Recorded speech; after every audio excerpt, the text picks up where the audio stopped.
for you. My name is Jo Keeler, and I am the Managing Director here at Belbin.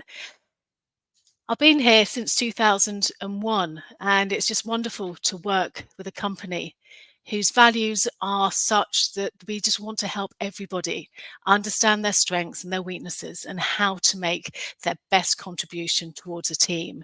We want teams to be successful. About 18 months ago, we bought the company from Meredith and Nigel Belbin, and we're now an employee ownership trust. So we are now the team company owned by the team. Not much has changed really. Our ethos is still the same, is that we really believe that everybody can make a valuable contribution to the workplace. And we want to help everybody do that by using the language of Belbin, the theory of Belbin Team Roles, and the Belbin reports. There's many ways that we can help you, your teams, and your organizations. So we're here today to talk about managing difficult relationships at work. And I think we've all had them, haven't we? I know that I have had difficult working relationships. I'm sure everybody else has. And what's really interesting is that the working relationships which you have problems with, it's not always visible, is it? It's not always that people can see it. Sometimes your working relationships are difficult and you tend to therefore avoid them. You're not giving 100% of yourself when you're working with that particular individual. It can get quite difficult to work with them. I love this quote here from Patrick Lencioni. If you've got trust within a team, you need to be able to work out the best ways of working together, because actually conflict becomes nothing but the pursuit of truth. I love the way that that is put there. So over the next 45 minutes or so, we're going to be looking at difficult working relationships at work. And we're going to be using the language of Belbin, using some of the Belbin reports to see how we can manage them and see how we can turn these relationships into effective and efficient ones. So the first question we need to ask when we're looking at the way that we work and looking at those particularly difficult relationships is we need to ask one crucial question. And that is that person or that relationship difficult just for you? Or is it difficult for everyone? And we need to spend some time here because it's important that we work out whether or not it's a two problem or whether or not it's just a one problem. Is that impact being felt by everybody else within the team as well, or is it just being felt by yourself? One question we need to ask, if we find that it is about an individual, so it's difficult for everybody, not just difficult for you, is we need to start looking at that individual in a bit more detail. And we need to start by working out their level of self-awareness. How well do they understand the impact that they are having on others? Now, I'm going to ask you a question here. If you've been to a recent webinar, please don't answer if you know the answer. But how many of us do you think are truly self-aware when we're at work? Do you think everybody's self-aware? Do you think it's quite a high percentage of people understand the impact they have on others? Or do you think it's quite small? I'd be interested. Put some numbers into the comments. How self-aware do you think the general working population is? Okay. 3. 55. Hello, Ben, by the way. Hi, Meg. So 55, 50%. You feel a 30%, Fiona. You've gone a bit lower. Okay. This is a bit like a game show, isn't it? 60%. Thank you, Karen. Less than 10%. Maria, 50%, 75%. Very small. Oh, we're getting such variance here, aren't we, with the numbers? Such variance. 40%. Okay. I would just like to point out that I should imagine, and is making a massive assumption, that the group of people we have with us today, all of you wonderful people, I should imagine that your self-awareness is quite high. And that's because of the nature of the business and the industry that we're in. So I should imagine that we've done lots of searching to find out how other people perceive us and therefore increasing that level of self-awareness. Yeah, thank you. There's some really interesting numbers there. I'm sure you can all see them. There was some research carried out a little while ago, and it was published in Harvard Business Review. And actually, let me find the number. Only between 10 to 15% of people who they studied, there's 5,000 people in the study, fitted the criteria they put down for being self-aware. Just 10 to 15% of people. So, to be honest with you, that difficult person that everybody's finding difficult, there's quite a high probability that they don't understand that. They're unaware of the way that they're coming across to others, because not that many people do. So what we need to do to start with is for that individual is to start on a journey of self-discovery, of self-awareness.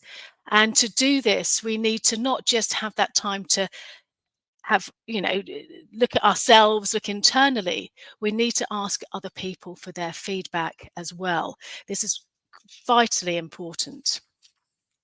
Now, I put this slide up here. Some of you, if you're accredited, you'll know this. You've seen this before. So with Belbin, we measure behaviour. We measure how you interact with people, how you interact with work. It is a doing word, isn't it, Belbin? It's a verb. It's what we do, how everything manifests itself. It's not a personality type. We are not talking about who you are. It's not a noun.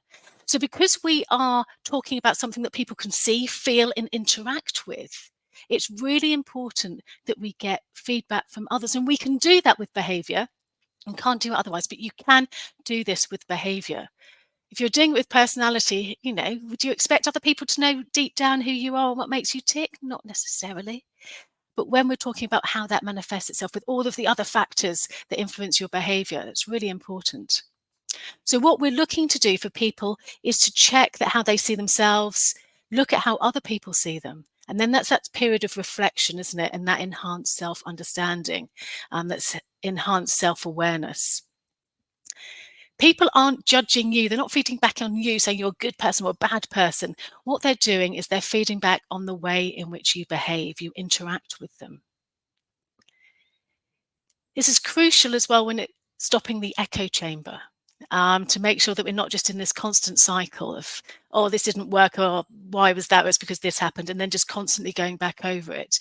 We need to get feedback from others so that we can stop the echo chamber, get feedback from others, and truly understand our impact on others.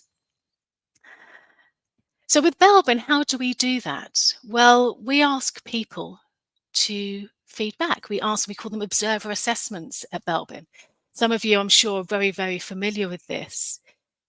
The idea is that you ask people who know you well, who've worked with you for at least 3 months, to literally just tick words that they think apply to you more than the average.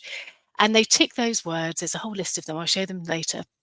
And you start to build up a picture of what it is, that the strengths and the weaknesses that other people see in you. And this is wonderful because it's non-confrontational. A lot of people get scared when they talk about feedback. They feel they're going to be stood in the middle of the room whilst everybody says what they don't like about them. That's not the case in terms of Belbin. What we're looking at is people, and actually the study from Tasha Rick, she wrote this beautifully. We're looking for you to get feedback from your loving critics. So people that you trust and you value their feedback, but who are going to be brutally honest. That's not everybody, is it? Well, Belbin, we need a minimum of 4 people to be able to do that, to give you the insight that you need. The other thing we need to do, so before I go on to the next slide, is to make sure that we're asking people whom we work with. Belbin is a work-based tool. When you fill in the questionnaire, you'll see that everything is relevant to working within a team within the workplace. So you want to make sure that those people you're asking for feedback are the people that you work with. Because I don't know about you, but I'm slightly different when I'm down the pub or with my friends or with my family. I have a slightly different way of behaving than I do when I'm in the Belbin office. I want people to be able to feedback how I am in the Belbin office within the team here. So it's really important that it's work-based. What does this look like? Well, this is an interesting one. We've got John Yellow here. And Yellow has asked for 6 people to observe, 6 loving critics, and they are saying which of the team roles that they are seeing. So on the right-hand side, where it says strengths, you're seeing how many of those words that have been ticked, which relate to the strengths of each particular team role, starting there with the resource investigator, and then the team worker, the coordinator, plant, so on and so forth. On the left-hand side, how many words were ticked that related to those associated weaknesses? Because we know that we all have them. None of us are perfect. Some of us are going to have such brilliant strengths that something's going to have to give. You expect to see a weakness to balance the strength. What we have in this situation is you're saying that people are definitely seeing those shaper and resource investigator strengths, but actually that shaper weakness is beginning to, that it's definitely there, isn't it? So what we'd need to do with John is say, well, they're seeing your strengths, they're seeing the fact that you are competitive, you're dynamic, you're challenging, you're going to get to the end goal. But let's just unpack that. Let's look at that in a little bit more detail. So this then says, okay, let's put the data together and see how they compare and contrast with you. So what do your observers see that are different to how you see yourself? As we can see here with John, John sees really high shaper, resource investigator, coordinator, and the observers do to some point, but they're not seeing as much of the resource investigator. They're not seeing so much, so not the coordinator, the implementer, but they are most definitely seeing a lot of that shaper. Does John know this? Is John aware of the way in which they're coming across to others, that shaper is actually almost in that 100th percentile there for the observers? They're seeing a lot of shaper behavior. Let's just look at this in a bit more detail. What does that mean? Well, these are the words that were ticked. These are the words that were ticked for John. And you can see outspoken and competitive, that's fine, but then confrontational. You see those words coming out there, challenging. John's being seen as a high shaper, fantastic. The team needs that energy, direction, that task focus. But is John coming across in such a way that actually people may not be listening anymore? You've got a bit of confrontation there. Perhaps John's not being asked to contribute so much because too many backs are being put up, so it's too many feathers being ruffled, however many different ways you want to put that. We're not giving this, it's not a personal attack on John, but just being aware of the way in which that behavior is coming over.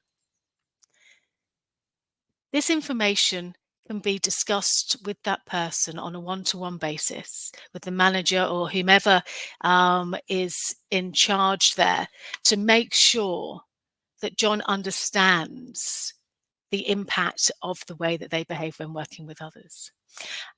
And this is a great opportunity for that one person to learn and grow and develop. Okay, so maybe that confrontational word needs to come a bit further down. What can they do to make sure that that does come further down and people listen a little bit more rather than feeling a little bit, upset about the way in which they are behaving? So this is a great opportunity for some learning and some growth for John. When you also look at this, it could be that you work out that the strengths that John has and are being seen by other people, so we've got this big view of John, is it's just in completely the wrong role.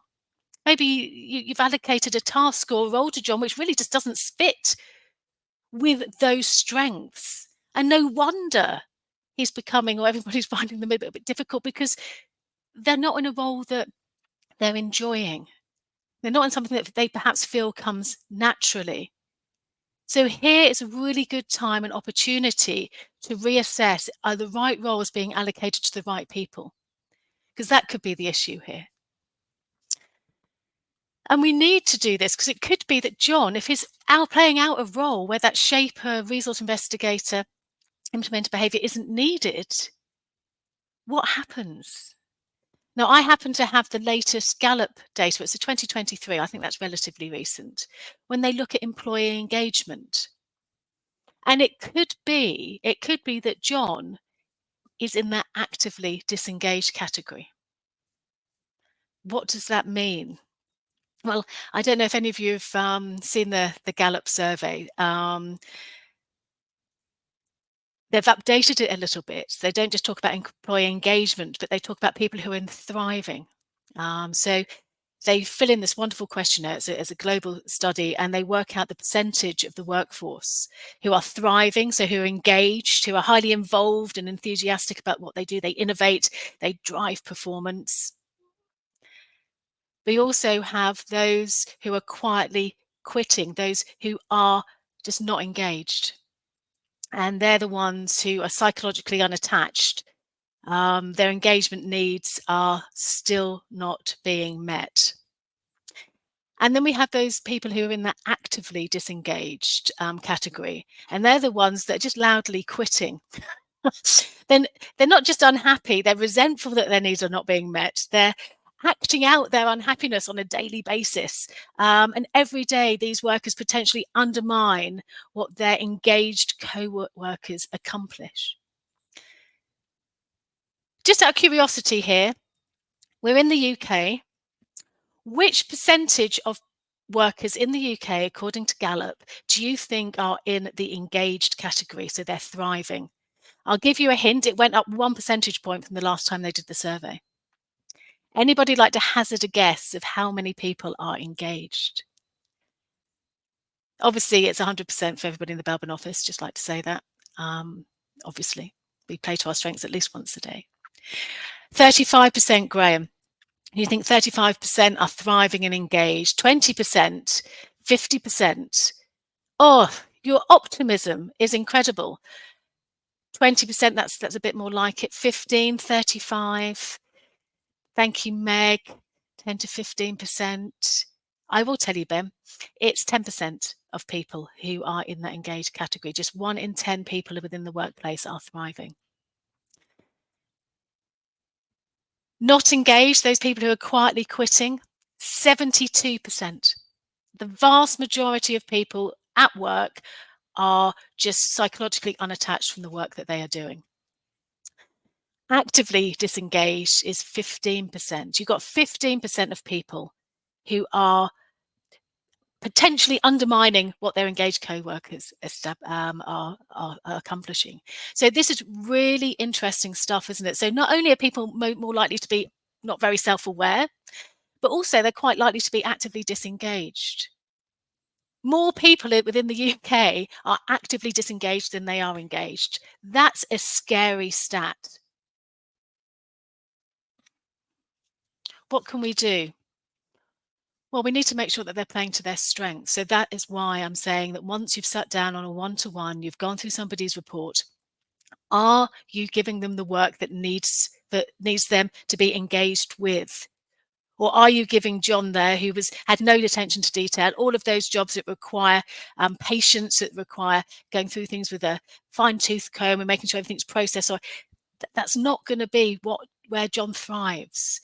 People need to play to their strengths at least once a day to at least have a chance of being in that engaged category. And that's why we could have one person having difficult relationships with everybody within the team. So going back, what we need to say is it difficult for you or difficult for everyone? If it's difficult for everyone, sit down with the individual, check self-awareness. Are they being involved in the right place, using the right tasks? Are they actively disengaged? It could also be that you need to look at the team in which they are in. Is this person a culture add or a culture fit? So with John being within this team here, I mean, the implementer's fine, but it could be that they are so different to the average, the way that the team behaves, the culture of the team, that they're not quite gelling with everybody. We need to bear that into we need to take that into consideration, because you could have the most amazingly productive person who's really engaged, but if you put them in a team where nobody values and sees that because it's so different to everybody else, there will be problems, and that's where relationships really can start to fracture. Is it that you've got too many of the same types of behavior? There's gaps and overlaps. Is it that if you look at the observer words for the whole team, which you can use to really start thinking about the culture of the team, Where are those words in relation to that individual who is having a problem with everybody? Is there so much of a vast chasm of difference that you need to be doing something with them? There's so many exercises you can do. If you're Belbin accredited, you will know many of these. One that we love to do is to put the team roles up with the icons around the room and get people to stand by their top, their second roles, and also their bottom roles, and see where that distribution is within the team. I mean, you can actually see where people are very different. Very often, those one or two people who have got behaviours which are different to the norm of the culture of the team, it stands out a mile, and it's there where the conversations start. And this is what we need to do. It's where the conversations start to happen. How does this idea of not being a good culture fit go along with the idea of valuing diversity? Claire, that's really interesting. Some organisations are fabulous and they recognise behavioural diversity, and you will see really lovely flat teams when you look at the average. You find other organisations, they tend to value some behaviours more than others, which is a real shame. And then you have that cloning element as well. People tend to recruit people like them, or how it always is. It makes it easy. So it's all of this is down very much for the teams and the organisations to recognise diversity in terms of behaviour as well as everything else. And why is this important? I'll come back to that, David, later, if that's okay. So why is this important? Well, it's important because the team needs everybody within the It's important because the team needs everybody to be playing to their strengths, for them to be acknowledged, and to combine with everybody in the team successfully. When we work with teams, it's those relationships within the teams which really bind it together to make sure that the team is successful. And that's why it's important that the team helps perhaps a person who isn't quite fitting to be able to make that difference. You need to include the whole team in here. Okay, so we're looking at difficult relationships within the workplace.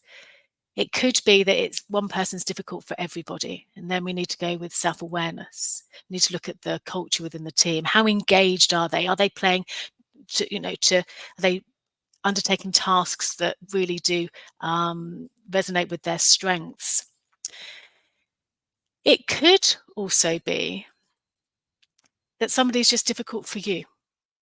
And this is more on a working relationship one-to-one. It could be that there's difficulties because you're failing to establish a relationship in the first place. It could be that something's happened previously, which is sort of casting a long shadow on the current working relationship. And also the success is very context dependent. Now, there's a wonderful chapter in Dr. Meredith Belbin's second book, Team Roles at Work. For those that you know me, this is my go-to, not this particular version, because this is a new shiny version. My one's got writing all over it and it's falling apart.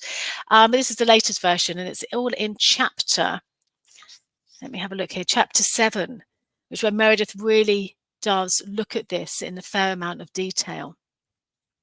So let's have a look in the first instance, failing to establish a relationship in the first place. Sometimes it's difficult because you just don't have any commonality. Sometimes it's difficult starting a relationship because you don't know where to start. It could be that somebody's, you're all new together and you're trying to work out how the best to work. And because it's not easy, you avoid it. Communication is really difficult sometimes, isn't it, if you don't have the language and the understanding to do so. So what we recommend is one exercise is to use the working relationship reports. You can produce these once the individual data is in the Interplace platform. You can produce these reports free of charge.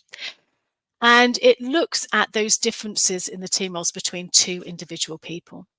And what you're doing here is you're looking at where are the similarities and where are the differences.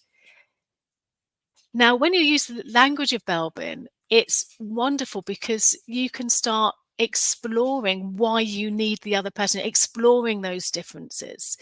we tend to get people to sit down with these reports or with their individual reports that they have with the observers and get them to explain to them how I best work, how I work best. Hi, my name's Joe.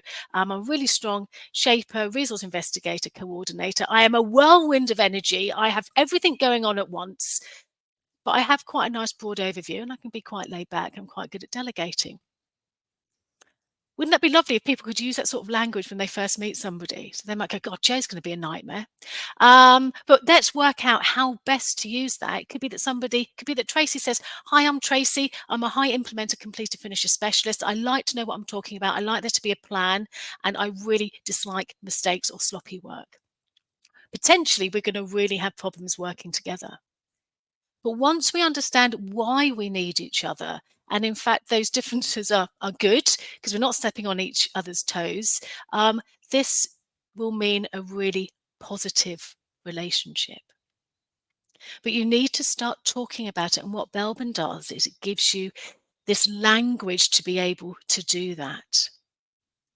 So top tip, when people have got their Belbin reports, get them to sit down with one another with a coffee. It doesn't have to be formal, and get them to explain how they work best from a behavioural point of view. Get the other person to listen, not to listen to reply, but listen to understand, and then swap. And then work out, how can we best manage this potentially difficult relationship? How do we best communicate? And it can be on the basics. It can be, do we best communicate via email? Are we always going to pick up the phone? Is it going to be on Slack?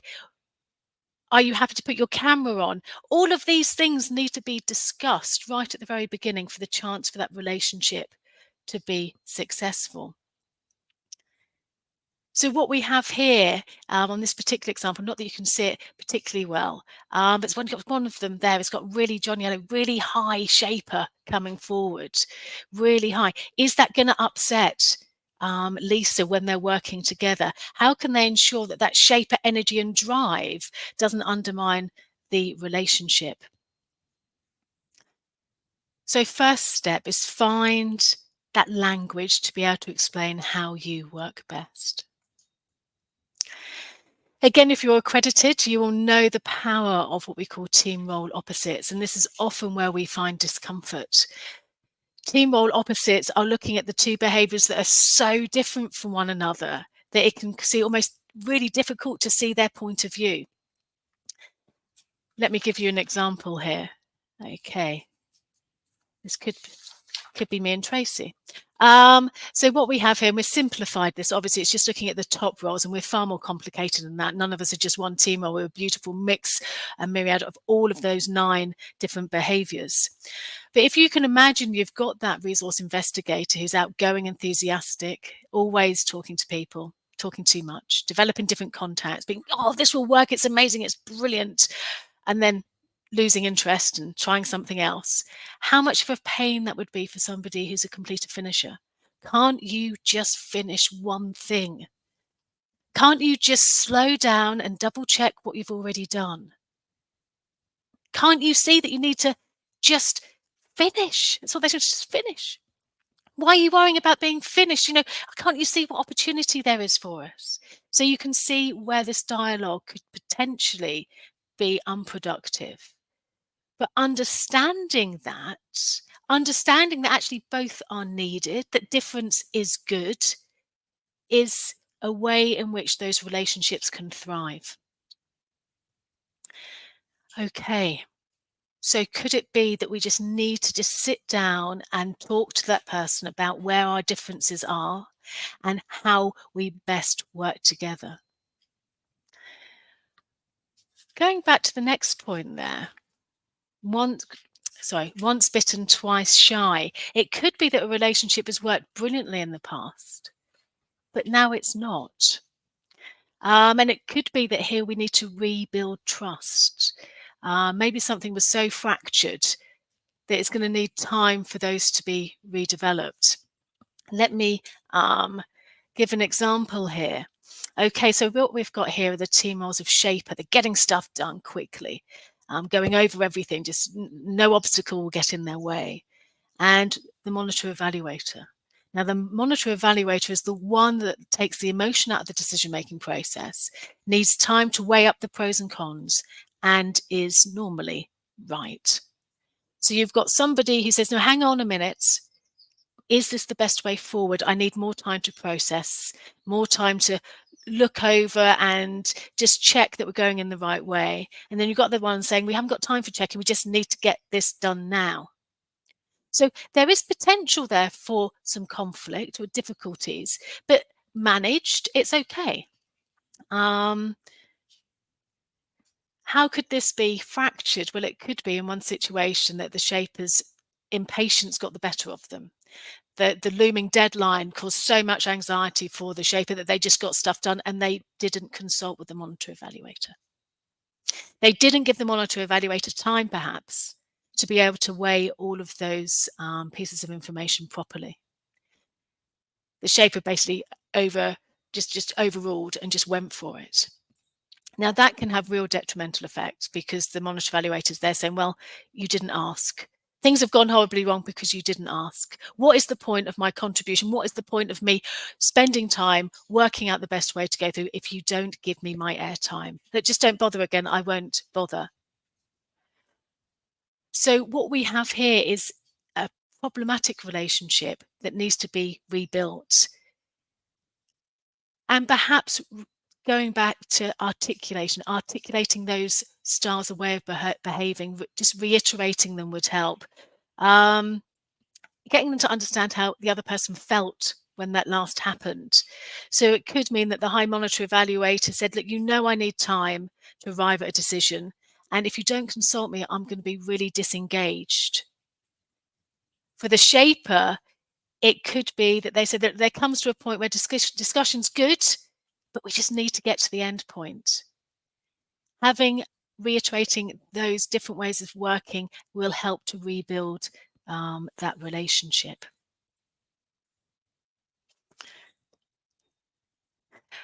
It's as if, Susan, you knew what my next slide said. So thank you so much for your comment there.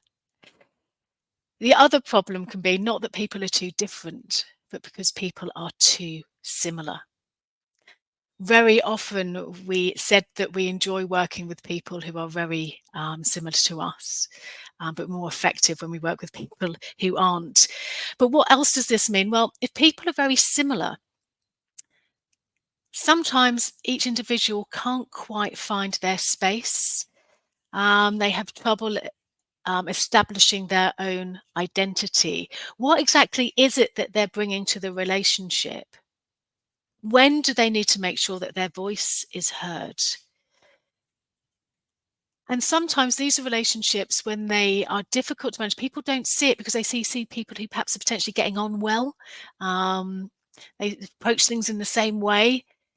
But underlying is that lack of wanting to take ownership for something. I'm sure a lot of you have seen this happen, where on the surface everybody seems to be getting on well, but actually you find that work isn't done on time, or there's little touch points that show that actually it's not working as well as it should. So what do we do in this situation? Well, very similar to what we do in every situation, we need to spend time, we need to sit down, and we need to have a discussion with the people involved. Maybe they weren't aware of this. Maybe suddenly it will all make sense to them.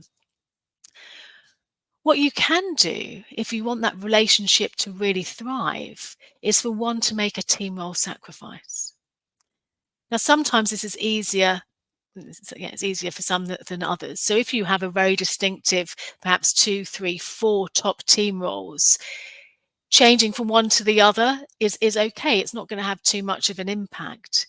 But for some people it will, because they could have just strengths maybe in 1, 2 roles and the others are further down. So this needs to be discussed. It needs to be agreed with the 2 individuals in this situation.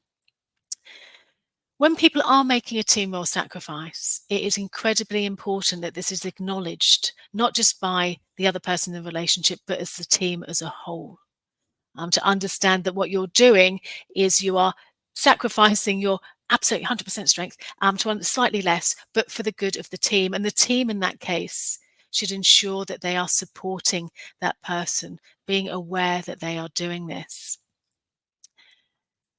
There you go. It's a lovely quote from Meredith here. Because moving from a natural role into a secondary role is like changing gear. And sometimes it feels that you're going from sixths. Sorry for anybody from the US here. So if you've got gears in your car, you could go from sixth gear to fifth along the motorway. That's not too bad, is it? It's not too bad. You can do that for a while. In fact, I'm sure many of us do that for a while without even realizing it. But it's when you're then going from sixth perhaps to fourth. Oof, that's really difficult, isn't it? You can't keep that up for long. Make sure that everybody knows if you are making a team role sacrifice, that you're not doing it forever, and there will be an opportunity for you to play more to your strengths. And again, you need to do this because if somebody's always making the same person always making the team role sacrifice, I'm guessing that they may start transitioning from an engaged potentially to a disengaged member of the team, which is something that you really don't want to happen. Okay.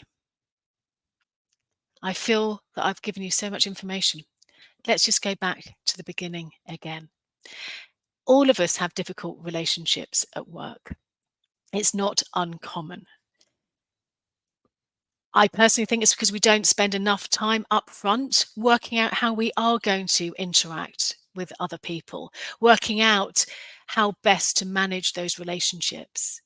There's a wonderful article on the website that talks about social contracts for the team to be able to sit down before or during, at any point, but preferably before they start really getting into the meat of the work, is to be able to work out how they are best going to interact and work with one another. Belbin is a wonderful language to help you with this because it's a practical language, it's a work-based language, it's a language that starts with the team. What does the team need? When we're looking at these difficult working relationships, the first thing we need to work out is it that it's difficult for you or for everybody else? And if it's for everybody else, then that's where the coaching comes in, the making sure they're sitting down and understanding why. Is it a level of self-awareness? Do they not understand the impact that they are having on the team? Use the observer assessments for that. Getting feedback can be scary. The observer words are non-confrontational, and also you can only generate them when you have a minimum of 4 people feeding back. So it's a consensus. It's not saying Joe Blogg says this, it's a consensus of opinion.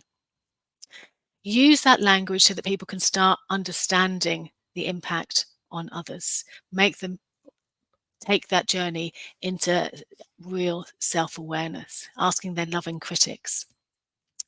Once you've done this, you can start developing a plan. You start to develop how are you going to adapt and change your behavior, because we can do that because it's behavior, so that it isn't so much of an issue for the rest of the team or for that other individual. We then need to check to see that they're being allocated the right work that corresponds with their strengths, because it could be that the reason why nobody's getting on is because they're doing work that brings them no joy. And we need to ensure that people play to their strengths at least once a day. I'd really like to look at one of these Gallup surveys one day and not have more people in the actively disengaged category than in the engaged category. That would be wonderful. But that could be the reason why, is because they lack a self-awareness and they're giving work that doesn't suit them. It could be that the working relationship is a problem just for 2 individuals. And that could be that they just don't understand each other. They've never had that opportunity to communicate.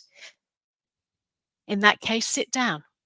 Start the communication using the language and the Belbin reports to help you do that. It could be that your team role opposites, you're so completely different to one another, that it takes a while to understand their viewpoint. But again, understand that actually the opposites, once they get the fact that they're different, those working relationships are fabulous. They're really strong because you're having so many of those team roles factored within just a working relationship of 2 people. Also, make sure that it's not down to the fact that people are too alike. They're too similar. See if somebody potentially needs to make a team role sacrifice, play a different role for the good of the relationship, so everybody feels that their voice is heard, they have a contribution to be able to make. Another example of this actually is looking at specialists. Yeah, the specialist team role is the one that loves learning, like a deep dive in a particular subject area. And they may find that they have plenty to talk about professionally, they're sharing insights and discoveries. But when they're working on the same project, they may find themselves competing slightly.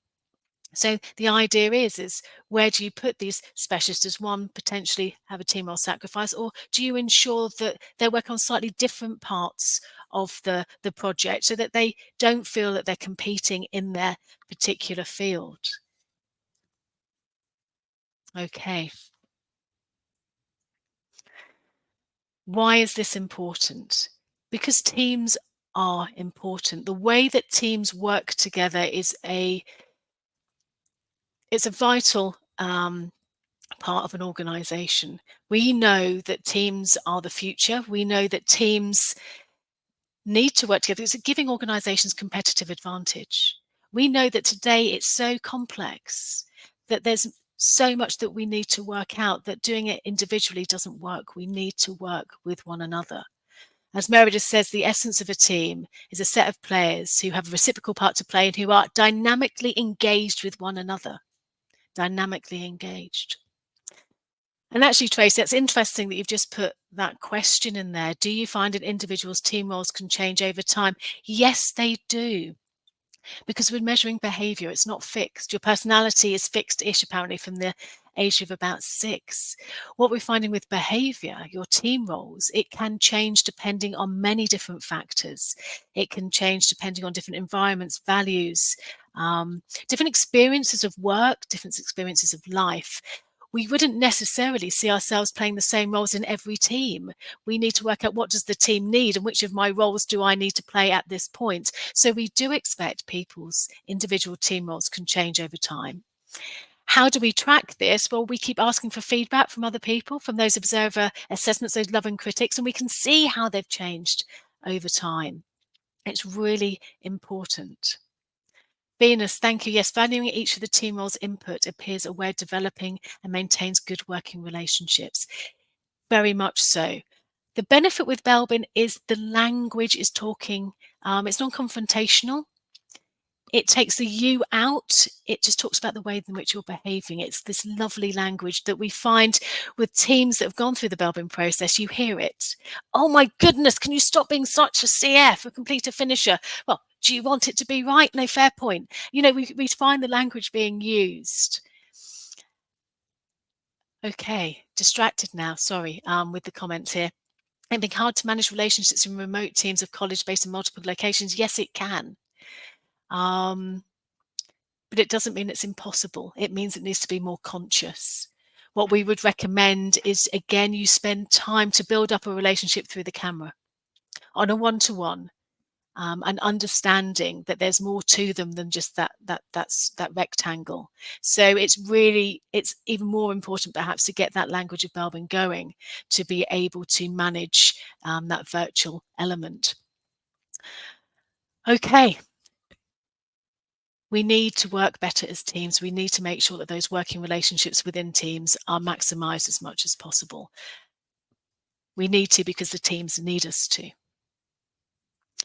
So thank you so much for your time. That's 45 minutes. What next steps are there? Then I'll come back to some questions. Well, you can become the expert within your organization or however you work and become Belbin accredited. Understand all of these exercises that we're talking about. Understand the concept of opposites. Understand about team culture and how to become fluent in being able to read those reports, to be able to give those sorts of insights. You can use the reports anyway. We'd love you to become accredited. It's not essential. And we're here to help you using those Belbin reports so that your teams benefit, your working relationships benefit from that. And come to the Belbin International Team Conference in July. We have got 2 days just full of people telling you how they've used Belbin. We've got Tony, he's going to be running a workshop for us, really sharing the insights of how the language of Belbin can be so beneficial for teams and for organizational performance. to really transform the way that the teams work. Okay, so back to any questions that we may have. Okay, yes.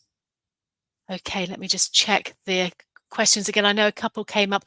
What if there is one-to-one difficult relationship, the manager will not manage it, does not pull the parties up on it, set ground rules for behaviour, etc. It's difficult, Claire, isn't it, when somebody isn't taking responsibility and ownership for that, and it should be the manager, or should it? One could argue that if you have each of those individuals and they know that there is a problem, having this language might be helpful, but it is difficult unless you have somebody who is willing to put their hand up. Maybe within a team setting, maybe if you've got trust within the team, that you can discuss this openly and discuss our working relationships as tip top and as productive as they need to be. Open the discussion and see what comes out. It could be that you could lead that change there. But you do need somebody to help. I agree. You need the manager there to help you. Okay. Do the observer assessments also identify unallowable weaknesses? In Belbin Team Role terms, we have the strengths, we have the weaknesses, the allowable weaknesses, and then we have non-allowable weaknesses. And they're the ones when your weaknesses go a little bit too far and they're not completely outweighed by the strengths. Can the observers highlight these? They can actually, because when you looked at that page, which was looking at the bar graphs of the strengths and the weaknesses, if there's too much on the weakness side and not enough on the strength side, you could say that they have gone into the non-allowable weakness category. But this is a really interesting thing that you can do as part of the accreditation process, is to see when in the reports does that left-hand bar become particularly critical and when can you just leave it be because it's okay. Let me see if I can just find that page for you. Okay, it's this one here. So what we could say is that shaper, probably are allowable weaknesses there with that red bar with the amount on the left-hand side, but maybe they're creeping into the non-allowable weaknesses if they get much further.